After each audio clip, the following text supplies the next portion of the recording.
All right, so today we're back again, and we are going to look at something pretty interesting today because I've wanted to know this for a long time, and maybe you guys have also. So I collect vintage lenses.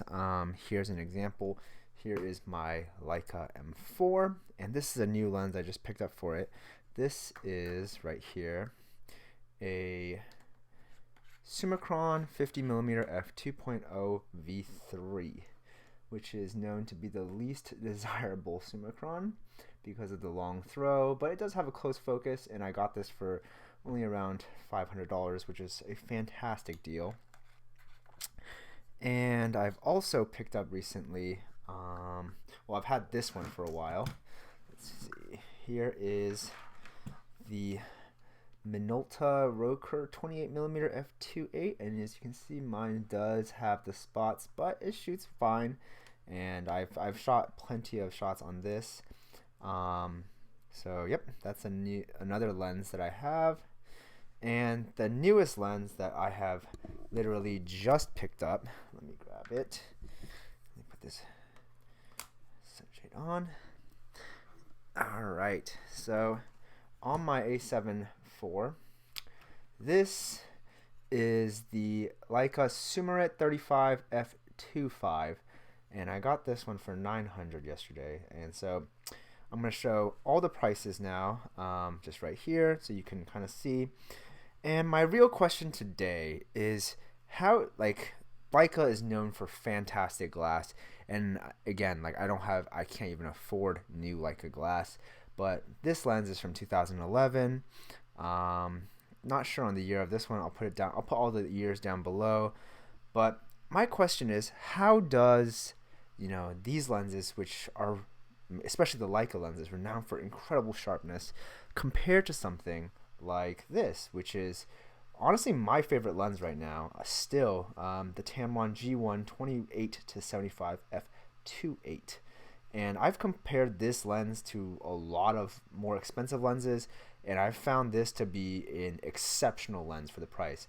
Now, my real question though is that, this Tamron, basically right now you can find these for, I don't know, $400 to $500. I've seen them go all day on Facebook Marketplace, eBay for about that price, the G1, since the G2 is out now.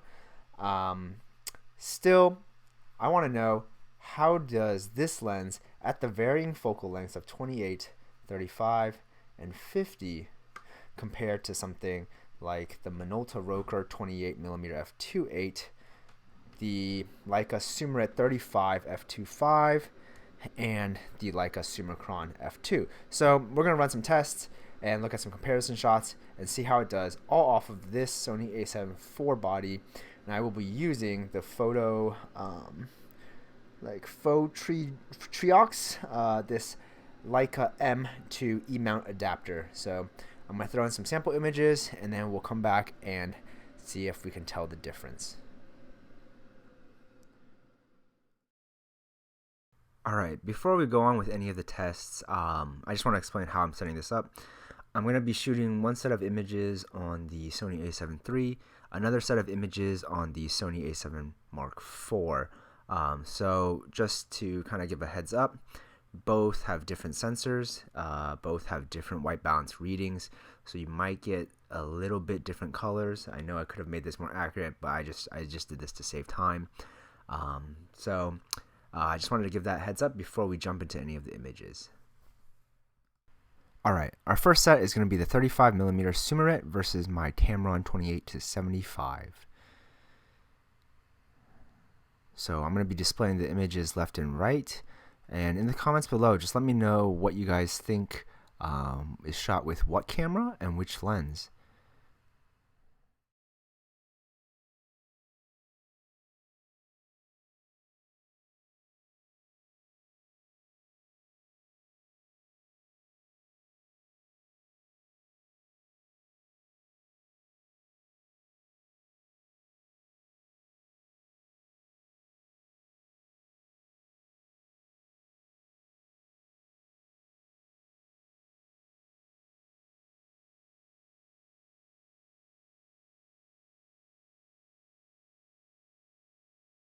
Alright, so now I'm going to be displaying the pictures as well as the shutter speeds and the camera that I'm shooting on. I'm going to be going pretty fast, so just hold on and follow me. Alright, so on the left we have the Summarit, and on the right on the Tamron, 200% punch-in. You'll notice that the Summarit is sharper throughout the picture where the Tamron falls off on the edges. There is a color difference in between these two pictures for the entire test because the A7 IV and the 3 have different sensors that read colors, so you get slightly different shift. So I'm not going to be paying attention to that. Mainly, I'm going to be paying attention to the sharpness, the rendering, the light shifts, chroma, and just the bokeh. All right, so this is a good shot that demonstrates the bokeh at 2.8, and you can really see that the Tamron does hold its own when you compare it to something like a Leica lens. Now, one thing I did notice is that the Leica lens is older. Mine is constructed in 2011, so the coating is probably not as good as modern coatings that you find on something like the Tamron. You're going to notice major differences, not necessarily shooting at front lit subjects, but more backlit subjects.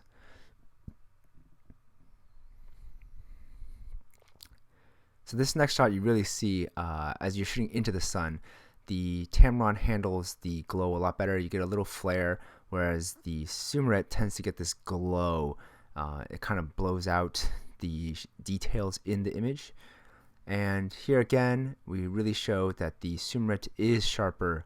You can see the tire, the lettering, even if I'm focused. This shot was really hard to nail. I did not nail the focus on both of them. They're a little bit blurry for the ISO that I'm shooting at, but again, good demonstration of what both lenses can do.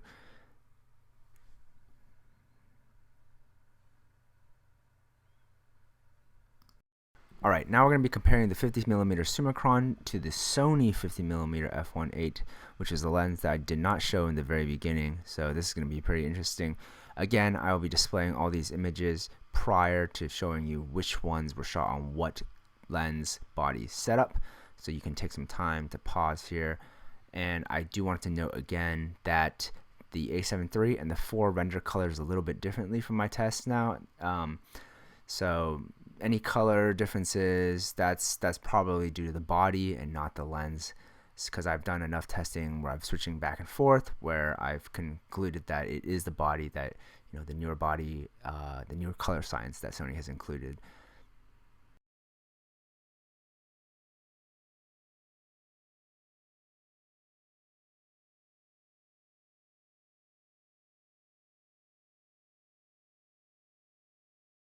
Jumping right in, we have the A7 III with the Summicron to the left and the A7 IV with the Sony 50mm F1.8 to the right.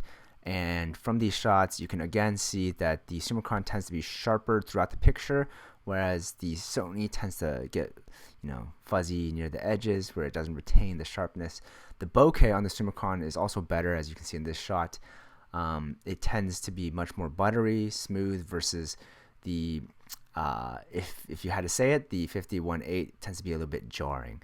Now, as you punch into this shot, you'll notice that the Summicron is sharper, even though I'm relying on the autofocus in the 50.8. Now, because it's an older lens, this shot demonstrates the flaring that happens on the vintage lenses from like the 60s and 70s. And that's really something that, you know, you have to use towards your artistic effect, right? If you're using a lens of this vintage. Now, continuing on all these shots, again, if you're shooting, you know, landscape wide open, I don't know who does that, but I'm just doing it for the sake of the test. You can see, again, the 50.8 does hold up compared to the Summicron. Like, if you're just out shooting, like, I don't think anyone's going to be able to tell the difference, to be honest, from a $200 lens to a $900 lens that I picked up for. Now, if you are someone that's a pixel peeper, you are going to notice these things. Like, even in this shot, the bokeh is very noticeable. However, both lenses are decently sharp. Alright, lastly, we have the 50mm Summicron, and I'm going to be playing with it against the Tamron at f2.8 for both lenses, and I'm going to see how it compares. So I'm going to be again demonstrating. Again, I'm not going to show which camera body lens setup I'm going to be using, but these are the shots. you guys can take some time to pause and see which one you think it is. And again, you have to note that anything shot on the manual lens is just with my best of my ability to focus in while moving or standing. All right, so on the left we have the A7 IV with the Tamron, on the right the A7 III with the Summicron. And from at 2.8, I had a hard time honestly telling the difference.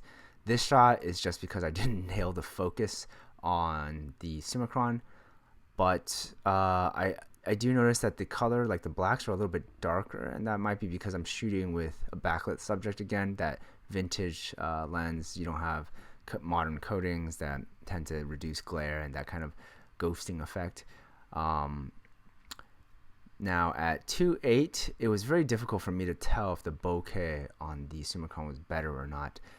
You guys can go back in and pause and take a look again. Let me know. And again, if you guys like these type of videos, let me know in the comments below.